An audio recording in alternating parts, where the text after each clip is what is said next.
Welcome everyone to another pulse-pounding, awesome-tastic episode of the Tomodachi Bros podcast. With me today are Master Ditaku. I am not, in fact, actually Snek's, uncle that works in Nintendo. I hate to say. It's a shame. And also Master Clockwork. I think the question is, were they alive when Seven Deadly Schmucks was around? I don't Seven even Deadly remember that. Schmucks is still going. Oh, well, there That's you go. still around. They can watch it right now. I Not mean- right now. After this video, go watch Seven Deadly I Schmucks. mean, I'll just say this. We always make the joke that Snek's subscribers are all, a bunch of Zoomers, but I never thought that they would be like little, the teeniest, tiniest babies. I should hope not. Honestly, I've done some games with some bad language and stuff, so I feel a little bad if there was little 5-year-old Timmy just on his mom's iPad, just man, Hipster Snek sure is great. Gosh, I wonder if Castlevania will give me night terrors or something. Little Timmy, you must single-handedly destroy the armies of hell with nothing but this whip that a crazy old man in a cabin made 1,000 years ago. What? Wow. Faith, the unholy trinity. I guess I should play that game. That's a really, really terrifyingly atmospheric game. Little Timmy is definitely going to see his psychiatrist about the night terrors after that one. And then Timmy went to bed until he was 12 years old. Interesting, Mrs. Jadico. Interesting. That's Tell very me more. interesting. Yeah, I feel a little bad, but, only a little bit. Just a little bad, huh? Just a little bad, not overly bad, because they're still good games. I would still argue they're still good games. Play them, but that said, today we're not here to talk about games, and for once we're not going to rag about the poor state of American comics. In fact, we are here to praise comics. Oh, we're definitely going to rag on the current state of comics. Oh yes, just we're not also in the way you guys say something expect. We're also going to say nice things too. Yes. So I need to begin today's episode because it would not have happened without the impacts of one man, one lunatic, one gear-headed bro, Tomodachi bro, Cog. Yeah, for once, it wasn't actually me. It was not Ditaku. It was actually Cog. Yeah, it seems to be that's the running gag is that I'm the one who gets everybody into stuff, but this time it wasn't me. It was Cog. It was Cog, and Cog comes to us and he's like, "Guys, I found comics, American superhero comics that are actually good." And we were like, "No way." No, that hasn't been a thing in at least 15, 20 years. And he's like, no, for real.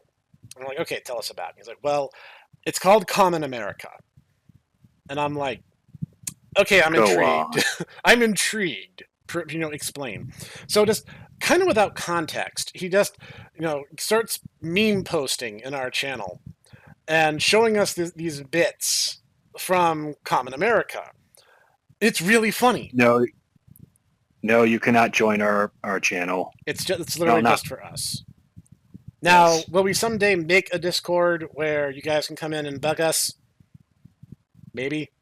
I don't know. Maybe. I mean, They ask maybe. politely, maybe I'll make it for him. That is a maybe. I don't know. Leave a comment down below. Is that something you guys would even be interested in, or is this going to be some dead channel that just never gets used? Would you guys care? Would you guys want to have that kind of direct access to a bunch of weird autistic meme lords who work full time?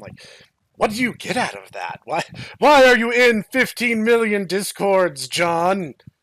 I don't know anyone named John, but there's someone in the comment section right now who's freaking out because I just called him out. For the emotes, of course. All the 8,000 emotes you get from every server. Wait, those carry over? Is that how that works? Yes. I literally did not know that. You can tell how much I care about these things because I literally did not know that was a thing. Well, now you know, and knowing is half the battle. The other half is violence. I suppose that is 100% true. So, Cog starts showing us these memes, and they're really funny. And it's clearly coming from guys who are around our age and have a very similar reference pool. Like, I'm just waiting for the day Common America makes a Homestar Runner joke. Like, I think it's just a matter of time at this point. So Honestly, it wouldn't surprise me. he would not even go awry by comparison. So I mean, they've already referenced Ultraman, Kamen Rider, and a bunch of anime that we like too. So, yeah, so anything's possible. Um, so Kaga's showing me all these memes, and I'm like, okay, you know what? Maybe I do want to get this. Maybe I am interested. And I go on Amazon, like the omnibus is like $45, and I'm like, oof, that's a big ask for a guy who has an entertainment budget every month and cannot break it for fear of homelessness. So I'm like, you know what? I'm just going to keep my eye on this and see if an opportunity presents itself. And lo and behold, an opportunity presented itself. Because early in the month of August 2024, I saw this little thing on the official Common America YouTube page. Because there are many factors at play, not the least of which is Common America, but also, in particular, someone known as Flork of Cows. And we love Flork of Cows comics. We post them at each other all the time. And Itaku is just like, oh my god, I literally made a comic section, and all you guys are going to do is just post Flork, aren't you? And we're like, no, we'll use it for other things, but it'll mostly be Flork. I'm just saying, as long as you don't post Ken Penders, I'm okay with that. I'm sure we can abide. Now, now that said, uh, the Heck, I bet. at the start of August, they announced the Bell County Comic Con, the biggest independent comic convention in the state of Texas. And as it turns out, the state of Texas is very close by to a little humble abode known as Sneckburg. So I'm like, you know what, guys? But is Sneckburg in Texas? Yes and no at the same time. Oh, that's not vague at all. No, Well, of please course. continue. Anyway, with that, great, amazing, and very definitive answer, I'm like, you know what, guys? I'm pulling the trigger. I'm going to do it. I'm going to go to Bell County Comic Con. Now, I've been to cons before, and really, I shouldn't say cons. I've been to con before. Cog and I went to the Baltimore Comic Con way, way back in the distant year of 2011. And yeah, that was literally it. Now, I enjoyed it, and I live in a place where cons are relatively regular, but I just never really had all that much incentive to go. Uh, but this time was different. Flork of Cows was going to be there. They were going to have all these celebrities, like Jim Cummings was there. Kevin Eastman, one of the founders of the Ninja Turtles, was going to be there. Like tons of voice actors, like every single suit actor from the original 1990 live-action Ninja Turtles movie was there, including Ernie Reyes Jr., who had quite the acting career throughout the 90s and early aughts. So I was like, you know what? I'm doing it. I'm gonna do it, guys. So I went, and I was a man on a mission, or a snack on a mission, if you will. So I go, and I'm like, okay, the most important thing for me, I don't care if all I do is window shop. I'm going in here, and I'm going to find Flork, and I'm going to find the Iconic Comics booth for Common America. So I arrive early on that Sunday morning, which I believe was the 4th, and I was like a heat-seeking missile, except it was a comic-seeking snack. I arrive at the Flork booth, You were and a sidewinder, if you will. I was. Uh, I arrive at the Flork booth, and there's a fella there, and someone else who was like helping out pass out stuff, and I really didn't know who I was looking for because I'd seen Flork's comics, but I didn't know who the man behind the sock puppets was. So I walk Well, up to clearly he was a very, very, small sock puppet man he was who a was very very angry sock puppet about stuff. man bouncing around at the table like a muppet. Yes. And I'm like, hey, I'm a huge fan of Flork. And he goes, well, I have news for you. I am Flork. And I was kind of a little starstruck. I didn't really know in my head how I was going to react in the first place, but it was just super cool because I was like, oh, we love your comics, my friends and I. We post them all the time. I just started following his Socks VTuber agency and kind of learning about them. It's just really really cool.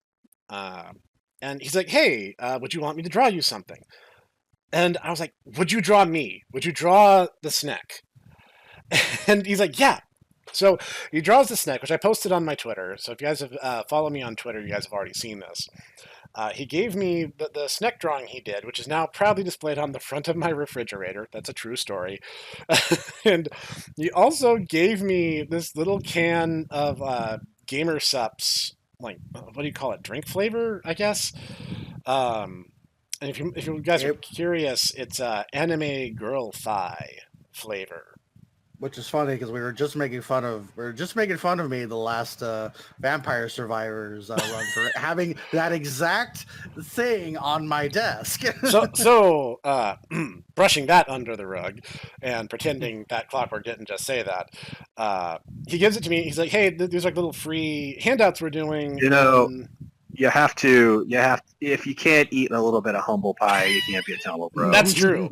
That is true. And you know what? Like the there's actually another funny story came about that. 'Cause when I got home, I showed my sister Snack the picture of the stuff that I got, and she looked at that and she thought it was like skin lotion because of the name. So she's like, some random guy that you know via the internet just gave you like skin lotion. Like, how is this legal? And I'm like, it's not skin lotion.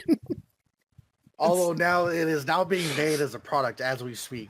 Yeah, it's like A business proposition has just been made. Yeah, I was about to say, like, now that they've heard it, Gamer Subs is like, okay, Gamer Subs, hit me up. Let's talk about those promotions you like so much. Because like, I was not expecting it to be good. It actually is, and I'm not being paid to say that. I actually thought it was. I think it's really good. I actually have a cup with me right now that has exactly that in it because I bought a Stein at the Bell County Comic Con with Kamen America on it, dressed up as April O'Neil and her little capybara dressed up as a Ninja Turtle. And there was another one that I was really tempted to get that was the Ninja Turtles drawn as like little Flork sock puppets, but they all have their colored masks on. I was really hard pressed for which one I was going to pick. I legit stood there for like 10 minutes figuring out which one I was going to get. So, Oh, I was about to say, it's like you seriously were, if you were going to get the floor, Ninja Turtle, you should have gotten Leonardo. I mean, no, Leonardo. like it was all four of them. It's all four turtles done in like the sock puppet style. But I chose the Common America one with her dressed up as April O'Neil because I thought it was super cute. And like Understandable. Flork was super cool. He even liked my tweet, which means Senpai noticed me. So I am officially, as of that tweet, the coolest of the Tomodachi Bros.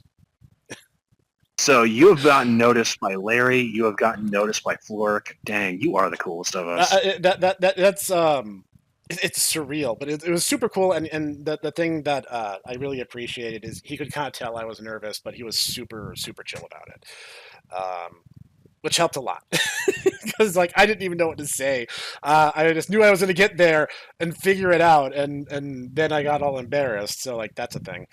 Have a game plan ahead. Like I was so busy. I was so busy trying to get over here. I couldn't think about what to do next. I didn't plan that far ahead. But no, he was super cool about it. And it was super awesome meeting him. And then I was like, okay, that is step one of my master plan. I now need to find the Iconic Comics booth, and I literally round the corner, do a double take, and I'm like, oh, that's the Iconic Comics booth. It's literally right there. And I got to talk to a bunch of them, not like every single one, because like there were other people coming and going, but I talked to the lead writers for Common America, the lead guy who started Soul Finder, and also the guy who did, I can't remember the name at the moment. It's a new comic about this female mechanic and small airplane pilot who was learning to fly in the early 1900s, and I actually bought that one as well. And it was super cool, and they were really really engaged with me. And I was like, guys, I literally came here because I wanted to get this omnibus, and I wanted to like see you guys and tell you like you guys have like given me hope for American comic books again. that there are guys out there who are trying and aren't just political agitprop. And they were all super cool and super fun to talk to. I had such a blast doing that I'm probably gonna like try to make it a point to maybe try to get out to a few cons again, and maybe I'll announce my intentions publicly next time because I went. I wasn't like I'm not a big enough YouTuber to like be one of the guys with a booth or anything arrogant like that. So I went as an attendee, and I didn't even post on social media that I was going to be because you guys don't know what I look like, and I plans to keep it that way. Uh, but like next time, I'll probably be like, "Hey guys, no, I'm gonna be there. Like, see if you can spot me, and try not to talk to me because I have social anxiety." I'm kidding. I'm kidding. If someone actually somehow managed to put together that I was the hipster Snek in public, I would be humbled beyond words. So I'm like, wow, somehow you are actually dedicated enough to this little rinky-dink Z-list YouTuber that you guys actually know who I am. You were the only one who was wearing yellow and red. Of course it's you. Oh, snap. They called me out. No, it was super fun. I super enjoyed the con. I even got to meet the lady. I cannot pull her name out of a hat. There was a lady dressed as Kamen America who was kind of their mascot for the con. And she was super cool. And the security guards who escorted me from campus were really cool. No, I'm kidding. I'm kidding. That didn't happen. That was just a joke. It was a super great experience, and I enjoyed myself immensely. I was just gonna say, or was it? Or was it? Don't know. Yeah, you will never know because again, you don't know what I look like. I could be anybody. So no, like I got the omnibus, and they were like, yeah, there's a lot of resellers, especially on Amazon, so the prices for the comics tend to go up because they're being sold secondhand. But if you buy them at a con where Iconic Comics actually has a booth, you usually can get a better price. And as I recall, mine was $25, and they signed it for me, which like by de facto makes it my favorite comic that I have in my possession. And I sat down and I read it, and I'm like, this might be the most amazing comic book that America has produced in 20, 30 years. Friendship with Marvel and DC is over. My new best friend is Iconic Comics. Harley is my new best friend. Carly is my new best friend. And let's talk about Kamen America, which, as the title of this video will indicate, is why we're here today. Because Kamen America starts in approximately modern day of a world that is much like our own and also very zany. I think that's fair to say. It's pretty zany, right? It is pretty zany, yes. And we meet our heroine, Carly, and she is doing her best to become a fashion designer, which is a pretty cutthroat and very competitive industry. And along the way, she's giving shows at USO tours for American troops in a definitely fictional place known as Topkekistan. Are you saying that basket weaving forum that I like to frequent is lying to me when you're saying that Kekistan doesn't exist? I know that comes as a blow. Turns out it's not a place you can actually visit, and I'm very sorry to have to tell you that. I want to believe. And while she's there, Carly is struck by a meteor. It's like exploded. It's actually the setup to it is so sudden that I couldn't help but laugh. Where there's a soldier and he runs out of the jeep that he's escorting her back to base on, and he's like, "Oh no, everything's cool. Just stay here." And she's like, "Oh well, that sounds 100% reassuring and in no way a lie." And she just gets hit by the meteor and explodes. And then she wakes up to a doctor charging his smartphone off of her forehead. And then she's like, "What's going on?" He's like, "Carly, you have to listen carefully. It is 500 years in the future." And she's like, "Really?" And he's like, "No, I'm messing with you. That's not a real thing. She's like, have you been hit in the head? Welcome to the future. It's like, were you hit in the head when that meteor hit you by any chance? And so That that professor is probably one of my favorite characters. He keeps messing with her like the entire time, he does. and He's not just great. her. When Sylvia shows up later and he's like, yes, that's where the Kamen copter is. And unfortunately, you were supposed to get that, but then you turned down our offer, so you can't get the Kamen copter. She's like, really? He's like, no, I'm messing with you. It's like, oh, good. It's Ditaku. If he was a mad scientist working in Area 51, I'm glad. Yeah, this is actually in Area 51 too, by the way. Yep, they bring her to Area 51 to study her because she has been exposed to special space radiation. I want to say they said it was from Venus, but I mean, this hasn't, at least in the first omnibus, hasn't really come up as like pertinent. It's just basically Something that they kind of space. just mentioned. Yeah, it's like it's space radiation, and with space radiation comes magic powers. That is how that works.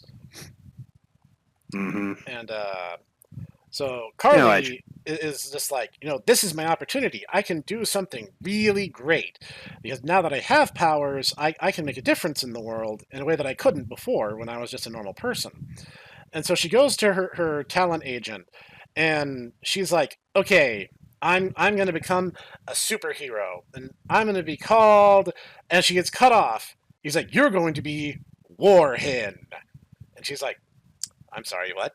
He's like, yeah, chickens are all the rage. you have to be chicken themed to make it in this cutthroat competitive environment. And she's like, but I don't want to be a chicken. I don't want to be the chicken. It's a reference. It's a reference to Warbird or pre. I can't wait to become, a strong, independent character and proceed to, be in all of the MCU. Carol Danvers, no. Oh, no, there's this flight of stairs. I'm being thrown down them now. The stairs, Carol. I told you, dog. It keeps happening. So she becomes Warhen. And the whole thing is like, oh, well, you're going to be a fashion model / superhero. So you can show off all of our cool products while fighting all these evil monsters. And monsters? She's like, oh, yeah, by the way, giant monsters have just been showing up randomly. Yeah, we don't know why, we don't know how, but all of a sudden there's all these giant monsters, and they're a problem that you're going to deal with because you have magic powers now.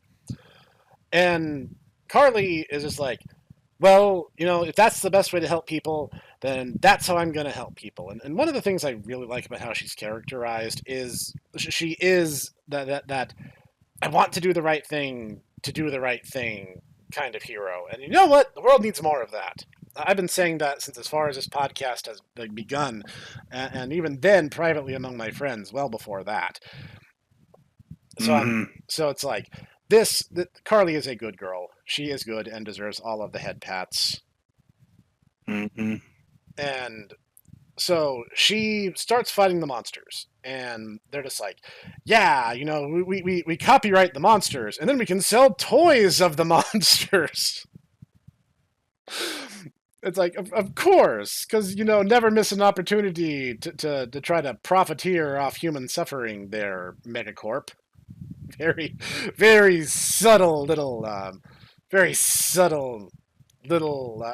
aside there, authors. I like that bit quite a lot, especially given the naming conventions are very, very reminiscent of like Ultraman and Kamen Rider, and you can tell they're very big fans of Toku. Especially because we also learned that Carly has a 3-hour time limit that then requires a 24-hour period recharge before she can use her powers again. Oh, and she learns this in probably the most inconvenient way that can happen. Because she's fighting somebody else who has a pretty much exactly the same power set as her. At least very similar. They do seem to be elementally aligned, and Carly's appears to be lightning. She meets Misha, who works as a mercenary working for the opposing force in Top Kekistan. and Carly wastes the better part of her 3-hour timer just getting there via flight. And so Misha is like, yeah, you've already drained your batteries. You literally don't have a chance against me now.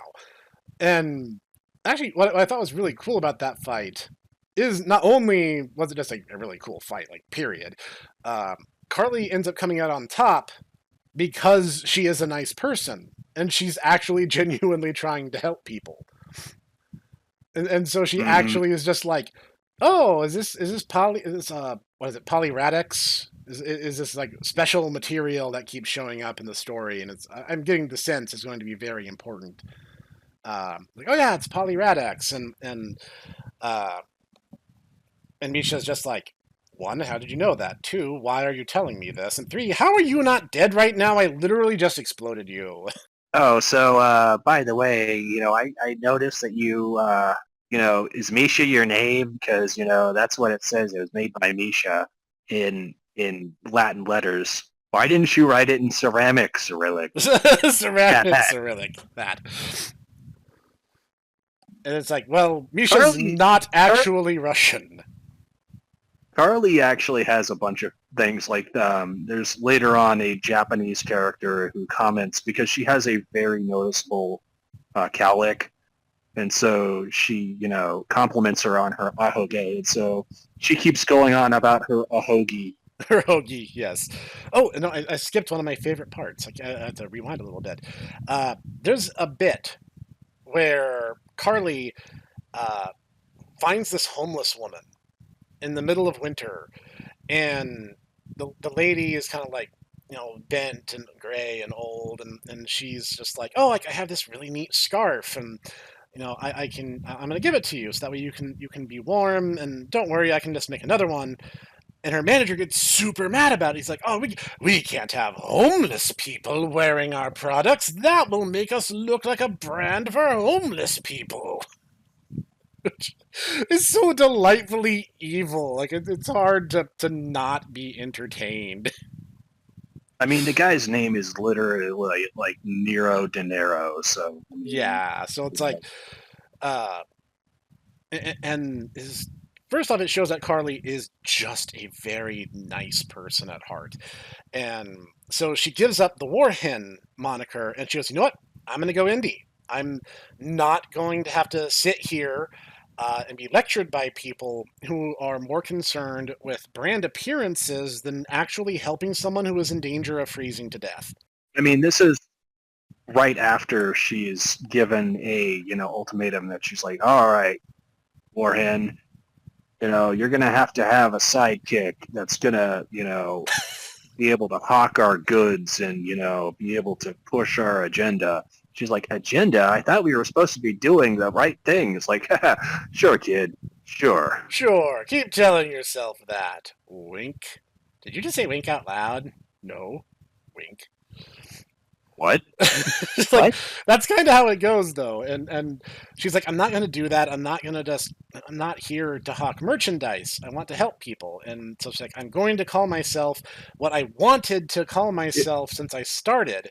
And do, do you get the sense that the writer has something to say?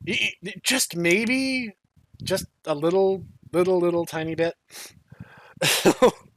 Carly is like, I'm going to call myself what I wanted to be since this all started, and I'm going to be Kamen America. And she goes like, I loved this Japanese superhero show, and my dad always told me it's like, no matter what, at heart, we're all just Americans, and that's good enough for me. And her friend is like, oh, like, yeah, I remember you have that poster in your room. And she points out, it's like, oh, did you know that it said Kamen on it? She's like, I thought that said Power Rangers. Somewhere, somewhen, Linkara just got really angry, Just and I'm irrationally all for so. it. And Carly, Carly is such a sweet girl. All of the head pats. And so again, she goes around as Common America, pushing her. She is a goody good, and that is what makes her wonderful and delightful. And Oh, he's you didn't even talk about the best part about the entire interaction with the homeless lady. oh right. Let me rewind. So at the very start, the intro to the entire comic is Carly is basically getting bullied by her teacher.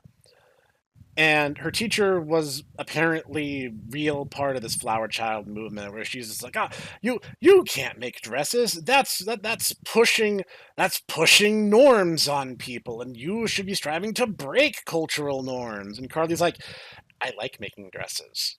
I think it's fun. That is what I want to do. And her teacher is just like, you should be playing baseball. And all that really gets Carly as a lump on the head when the pitcher throws a wild pitch and clocks her upside the head, which becomes a bit of a running gag throughout the series, actually. Yeah, Uh, she gets a lot of smacks to the head. she does, and yeah, she kind of just keeps on going. So good on you, Carly. Uh, then she's frustrated and she's like, oh, I never liked that teacher. I'm not gonna put up with that crap. I'm gonna do what I want to do, and I'm gonna take the right lesson away from a bad experience.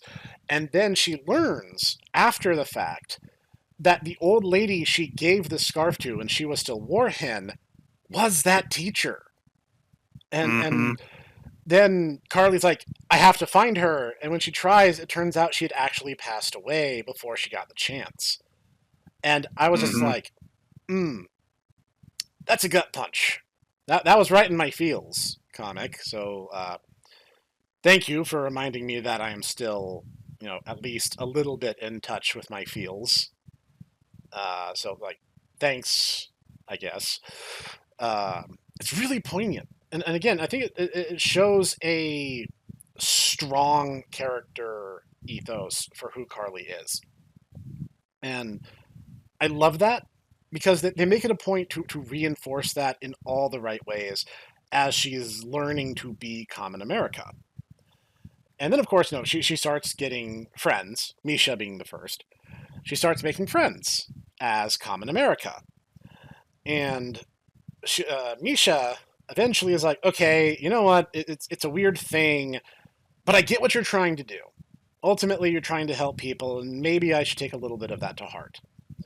So Misha decides to become the next common superhero.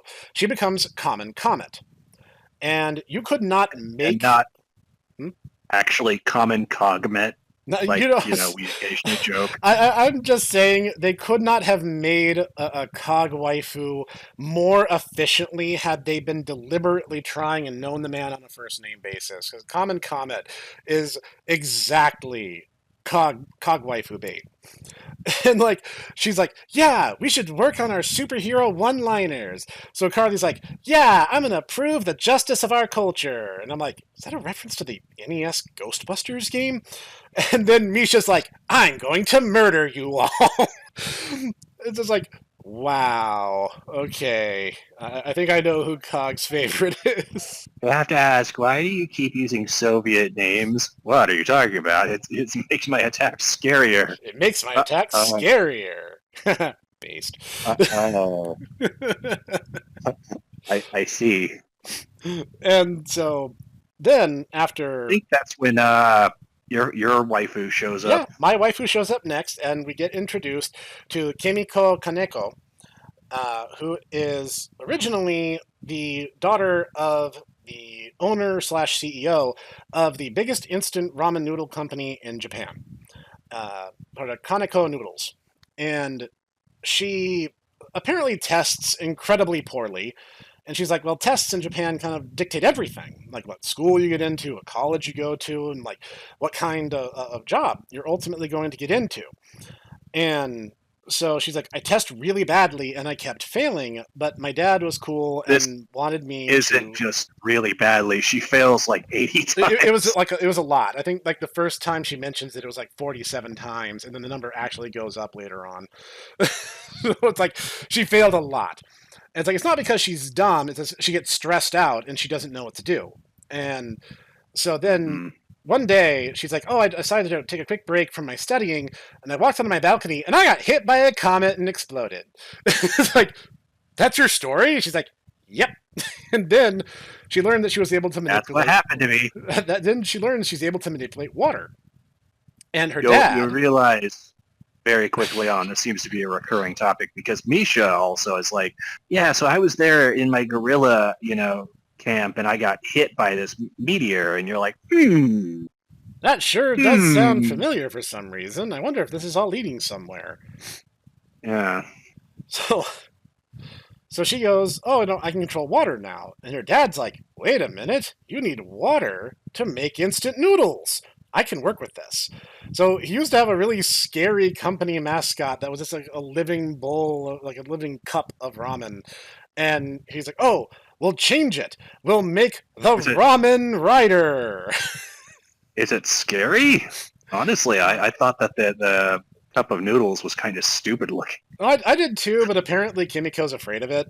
Like, I remember her mentioning that she was kind of weirded out by it.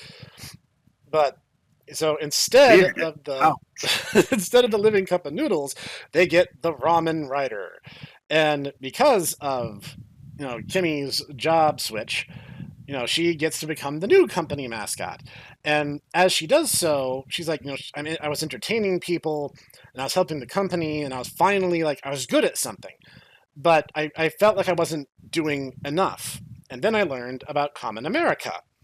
And so she goes to seek out Kamen America and join her.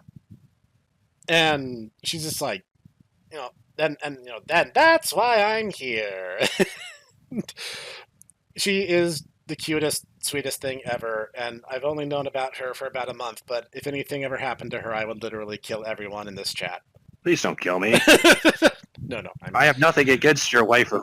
I'm just kidding. No, she is adorable, and she's just... I doubt that. I doubt that. Whatever do you mean, good sir? I just want to talk to him. I just want to talk to him as he's loading the shotgun, yes. Just want to talk to him. Just want to talk to him.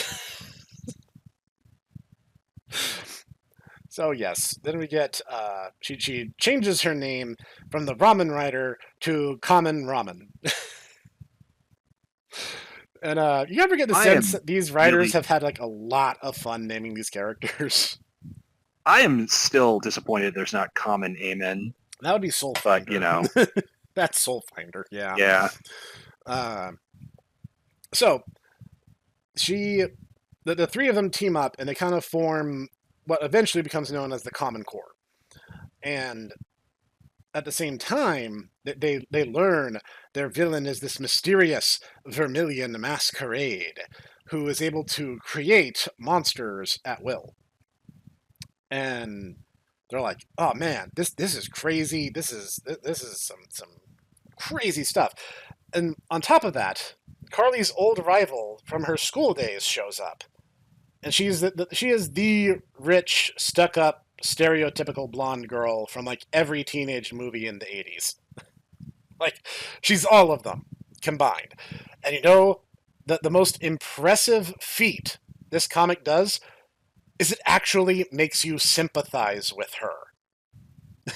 Yes, because later on because she becomes basically like an Iron Man-esque superhero called Kamen UN.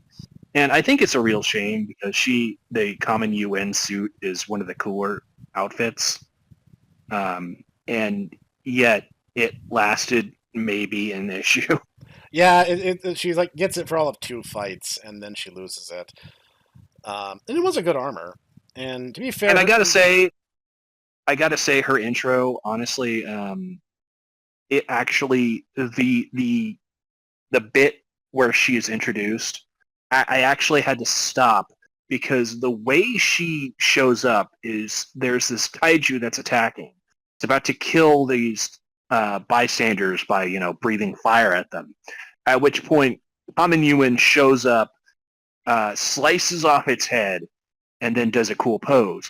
But I'm like, wait a second. And I look at it, and I'm like tracing out the motion of the way that, like, just judging from the way that the head is moving, the way that the kaiju is moving, and the way they're facing, and the way because she stops and she does a cool pose, And I'm like, she wouldn't be able to hit the kaiju with that sword arm the way she is, because she has her right arm extended, but unless she basically have to spin around in 360 degrees in order to hit them with her right arm and also end up in that pose. Continuity error or amazing artistic flourish? You decide. I had to like show a photo of this one page to Snek, and I'm like, wait a second, am I going crazy? And No, I yeah, don't we think you actually are. had this TISM conversation a couple days ago when I actually sat down and read it for the first time. But Yep. And yeah, so this really stood out to me because of that. yeah, no, and that's the thing I love that they did is that when we learn about Sylvia, you actually see it both from Carly's perspective and from Sylvia's perspective on the matter. And like you Yeah. actually understand like all of their beef stemmed from bad communication. Like they didn't Mm-hmm. really have a reason to hate each other in the first place. They were doing it because they were completely misreading the signals the other was trying to put off. And the entire time, they easily could have been friends if they had just sat down and talked about it. Yeah, so later, Sylvia joins their group initially as a depowered helper, but then the doctor shows up and is like, "Oh, so we're gonna have to, help them, you know, when they call for the cavalry." And she's like, "But I don't have any powers anymore." Ah, you see, my dear, you are the cavalry. You see, I have this suit of armor, but wouldn't you know it, they left already. So I guess you're gonna have to use the suit of armor. So she comes back as Kamen Victory.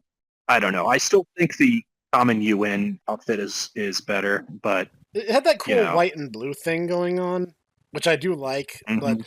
uh, at the same time, Common Victory's design is more in line with the other Common Core members, so like I get what they're going for. So Yeah, yeah, so yeah, I it get it. makes sense in that regard. And it's like that. This like it would have been so easy for them to turn Sylvia into some generic straw man character. It's like, I knew this girl in high school and she sucked. So I'm just gonna make this character who totally sucks and no one's gonna like her, and that'll show you. It's like, but that's not what they do. It's almost exactly the opposite, where it's like, it gives you pause for thought. Where it's like, have there been people that I have inadvertently wronged because I misunderstood what they were trying to communicate to me? It's It's almost like it's trying to, express a message. Maybe you should be, to be a true hero, you should be able to, forgive those that have wronged you, because you know, maybe you were not quite so high and mighty as you initially thought. Just saying. maybe you're more fallible than you yourself initially believed, and maybe you yourself have more in common with those that you think have wronged you than you would like to admit. Mhm. Like you'll notice some themes happening throughout. Like Carly tends to get really really interesting and insightful epiphanies about who she is as a person while she's at church. And wouldn't you know it, she also seems to have a really good healthy relationship with her parents, whom she relies on for advice quite regularly. And then on top of that, she's always talking about like, the values that you stand for are more important than recognition you receive for doing the good things in the first place. And maybe this is all leading somewhere. What? And Are you I sure? It's one of those things, you know. You get this feeling. The author had this very subtle idea in mind, where Carly, for instance, like she gets kind of a chip on her shoulder early on. She's like, I'm trying to do the right thing. I just want it's like someone to notice, and like instead of me being pushed to the side, because like that was her beef with Sylvia. It's like it constantly felt like she was being pushed aside. It's like, oh well, Sylvia's rich. She already has everything she could possibly need. Like, what more could a rich person need? They're rich. And Sylvia even admits that. She was like, yeah, like, obviously my checkbook can go a long ways and doing all this great stuff, but like, I'm still just a person and I'm trying to do something profound. And sometimes it feels like no matter how rich I am, that what I'm doing isn't enough. And it gives her this guilt complex that Well, not only the fact that, I mean, like, for instance, she gives Carly uh, a book on like European fashion, and she walks away from it like, ah, yes, it's so good to help people, and meanwhile, Carly's thinking that she's like, just flexing on her, yep. and she's just trying to help out somebody because she knows that they're. And I admit personally, I have actually had situations like that. I'm like, why are you doing this? What is your motive? And sometimes it's difficult to recognize it. Maybe people just want to help you. Yep. And the characters are the biggest sell of these Mm-hmm. books, and it is so good. I love them so much. And Carly in particular, of course, she's the main character, so like she's going to have the most screen time, so she has the most time for character arcs in the first omnibus. uh, but you know what, it's done so well. It is just so cool. And the character interactions are just brilliant. And one of my favorite bits, that's just pure character comedy. Uh, they're going after this guy who knows about about Vermilion Masquerade, and they're trying to get information out of him. And he's like, "Oh, well, let me show you these puppies." And he sends out like these little miniature T-Rex monsters after them. And poor Kamen Ramen's running away, like, "Those aren't puppies. Those aren't puppies at all." Or Kamen Ramen. Kimiko is my waifu. I don't care what anyone says. It is probably one of the um, funnier panels. And then, oh, another really good instance is they're learning how their powers interact with each other. And like I said, each of them is elementally aligned, with the exception of Common Victory, who's just kind of like Blade elemented. This Common America is lightning. Common Yeah, Comet she's got is fire. gun element too. Oh, that's true. Yeah, she has gun. She has she's SMT protagonist elemented, and She uh, she does kind of have a demonic suit. Yeah. yeah. I hadn't thought about that, but now that I've said it as a joke, I'm like, no, actually, legit. That kind of checks out. So, uh, yeah, Common America is lightning, Common Comet is fire, and Common Ramen is water. And they're like, oh, well, our powers obviously interact in different ways. So, like, right away, they find, oh, we can combine the fire and the lightning to have this huge, like, scorching drill attack. That's really cool. And then, we can combine water and electricity to have, like, this wide scale water, like, burst electrocution ability. And for, like, an entire issue, Misha's like, stop trying to do combos with me, Kimmy. It's not gonna work. It's not going to work because you're water and I'm fire. There's literally no way our powers work together. And then, as they're like still experimenting and learning how their abilities work, she's like, I have an idea. We're going to combine our powers. And Kimmy's just like, ee! Super excited for it. Oh, I just love this comic. I could gush all day about how amazingly good Common America actually is. And you can tell there's heart and soul being poured into it, which is the coolest thing. Oh, and here's the thing. It doesn't end with Common America. There are other characters and other continuities at play. Very early in Common America, we get introduced to the Black Hops. And I did not say Honestly, that wrong. honestly, I think that bit, at least the bit later on, because there's kind of a recurring Black Ops villain that shows up that kind of is pushing things forward. Um, and I honestly got the sense that there was like she was a big deal, but I'm like, I honestly legit do not know who this character is. So I felt kind of bad not knowing the context for this. But Well, Iconic is building from scratch. They don't have the luxury of, decades upon decades of good writers to steal from. They have to do everything manually.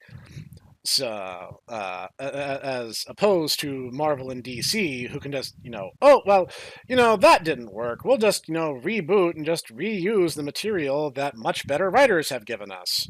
And we can just do this indefinitely. Common America doesn't get that luxury. They have one chance to stick the landing, and I would say ultimately they did, but they are working on broadening the horizons at the same time. There is a clear push for a Marvel slash DC like interconnected world where stuff in one story impacts the other without impacting readability of the other.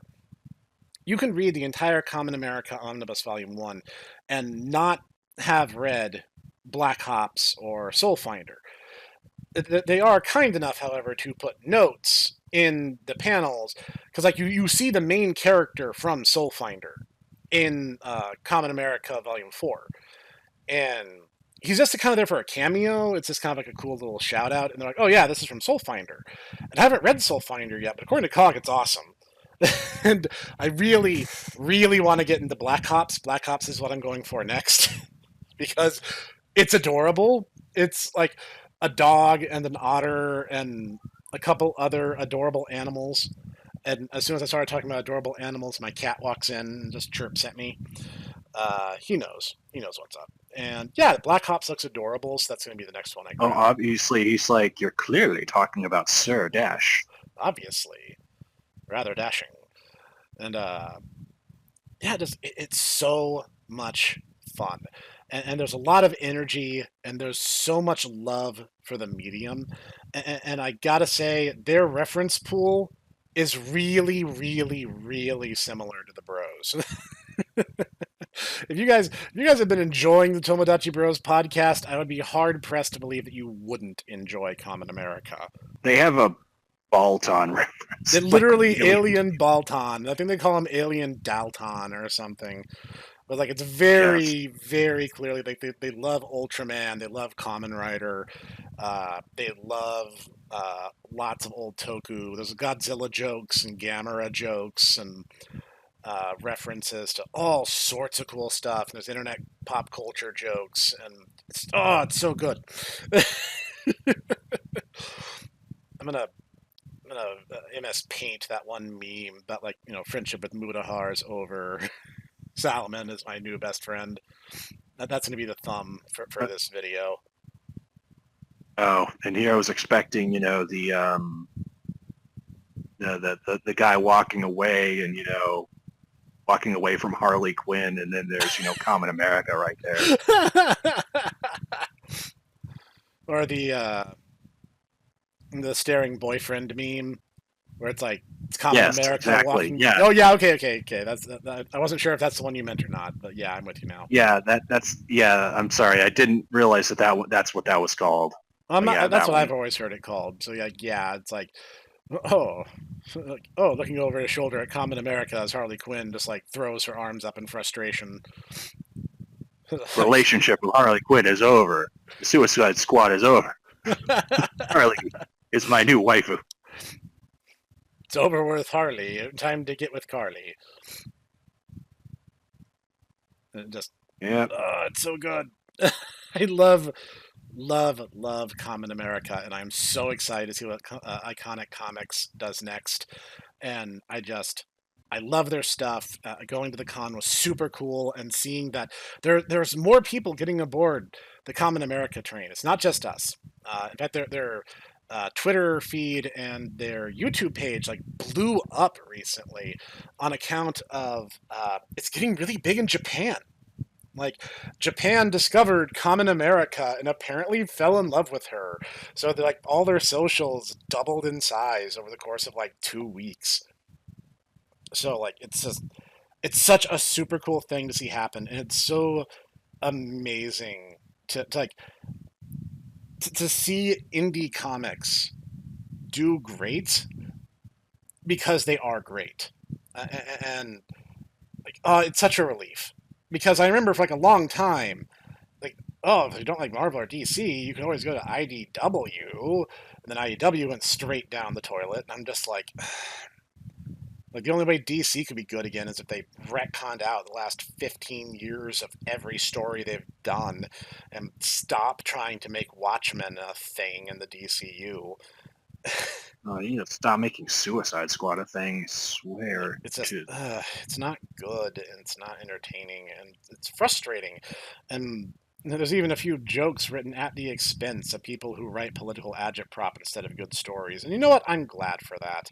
I'm glad that's not like a fixation because they don't. And they don't do the obnoxious, like, oh, we're going to just make it like the anti of what we're for rather than what we're actually for. It gets by as a great comic because it is a great comic, not because it just sits there and does the Mimba Berries thing. Hey, Mimba? Yeah, I Mimba. Yeah, and so, I mean, honestly, that's kind of my main thing with it is that it is just trying to be a fun read. Whereas, like, it's not going, hey, guys, I understand that you don't like, current political thing. Well, don't worry, guys, because we're opposite of that. It's like, no, don't, please. Stop trying to define who you are by what you're not. It's never How do you going do, to work. fellow children? I am super cool guy. Daily Wire Man. I'm sorry, did I say that out loud? You know what? I wasn't going to say it, but I'm glad someone did. I mean, I'm like, just saying that it's like you try and be the opposite of something, but you just do it, but in the negative, you're just going to come out with the same thing. defining yourself by what you're not is not actually defining who you are. Like, Kamen America has an identity because almost immediately, like one of the first things we learn is what Carly stands for. We understand why she's patriotic. It's not some kind of blind devotion to the American government. It's like the ideals, the broader concept of like valor and nobility that means something to her, that inspires her to act and become Kamen America. Actually, that differentiation is the reason why we get Kamen America versus Kamen UN. Yep. By the way. It is, because she was literally being used as a government puppet. And of course, the megacorps are in bed. They wanted to sell goods. I mean, that was ultimately... Yeah, because they wanted to sell merchandise. It's like a yogurt said in Spaceballs. It's merchandising, boys. That's where the money's made. That's where the real money is made. Kamen America, the breakfast cereal. What was that? Kamen America. Especially since they're making a second Spaceballs. Stop reminding me of that. No, that's not real. I refuse. I refuse to believe that. They really shouldn't have done that anyway. I mean, they tried to make a comic or a cartoon like 15 years ago. That one wasn't good. And it had even a couple then, funny gags, and I was just like, okay, that's enough. Just stop. That's enough. John Candy has passed away. Yep. Rick Moranis is retired. Has basically retired. I mean, everybody's really old. You just don't. Just don't. Please don't. And I mean, it's like the one of his movies with like a very, very definitive ending. It's not even like History of the World where it just kind of stops and they make a joke about, oh, don't worry, there's going to be History of the World Part 2, Hitler on ice. which itself was just a Yeah, reference to the producers. So, yeah. So so it's like, don't.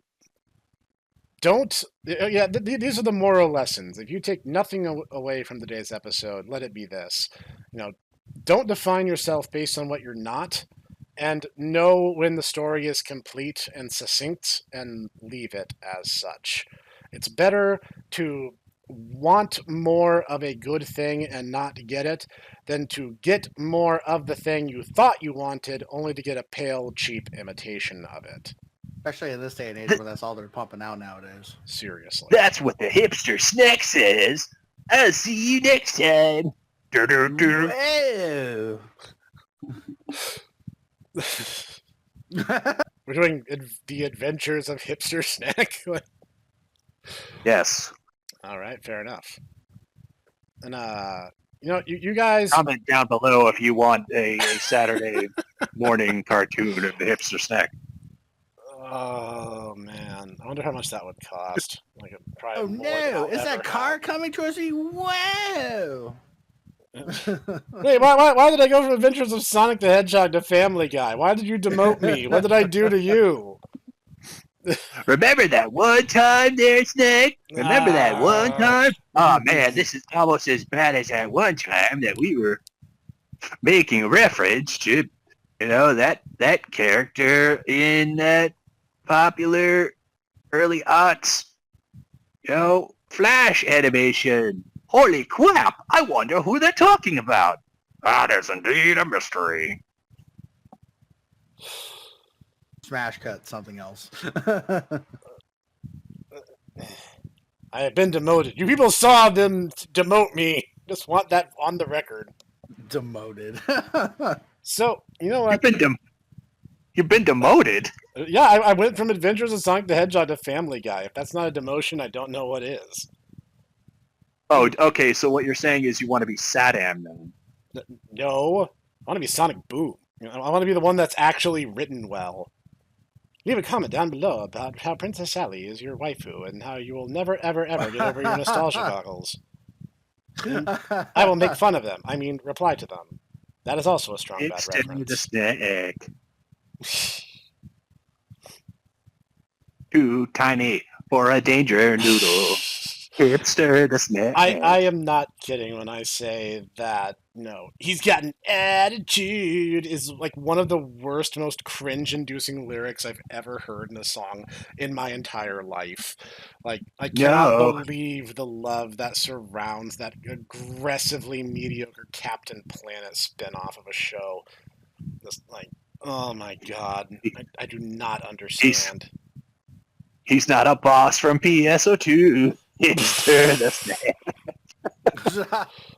I mean, it's what it sounds like when you put it like that. All right. So, we are going to wrap it up. I did not expect to actually have an hour's worth of stuff to say about Kamen America, but I could probably go on indefinitely about how much I've fallen in love with this project, and you guys should too.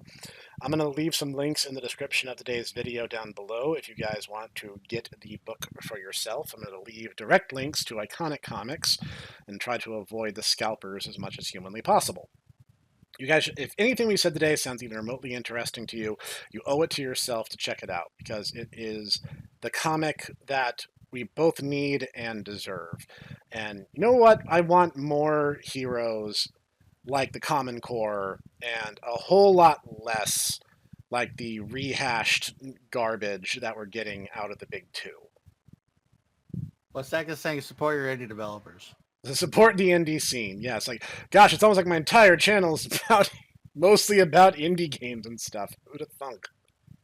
No, Monster Hunter. Don't forget about our Monster Hunter. Monster Rancher. Don't forget about Monster Rancher. I mean, gotta say, and also, Bullet Heaven games, Infinite Shooters, Monster Rancher, indie games. The umbrella continues to widen, and who knows? Who knows where my weird obsessions will take us next on this whirlwind roller coaster? Because you know what they say, life is like a hurricane here in Sneckburg. All right, I'm pulling the plug before we get sued. Anyway, thanks for joining us He's for. this Nikolai. No, I refuse. Anyway, this has been Master Ditaku. I am not, in fact, actually the singer of the theme song. I only sing the cover Of on course. the, Oceania version. And, of course, Master Clockwork, who got to get sidelined due to my gushing. I'm used to it by And now. also- It's fine. We'll find a topic at one point where I get to gush about something, and someone else will take the sideline. That's fair. Let's go. You know, we'll find a day. Yeah, he'll have to be like, okay, guys, so everybody sit down. I'm going to explain Devil May Cry lore. Oh, that could be fun. I'd be keen. Anyway, I am, of course, your humble host, the Hipster Snek, and we will see you guys in the next one. Laters. Swap!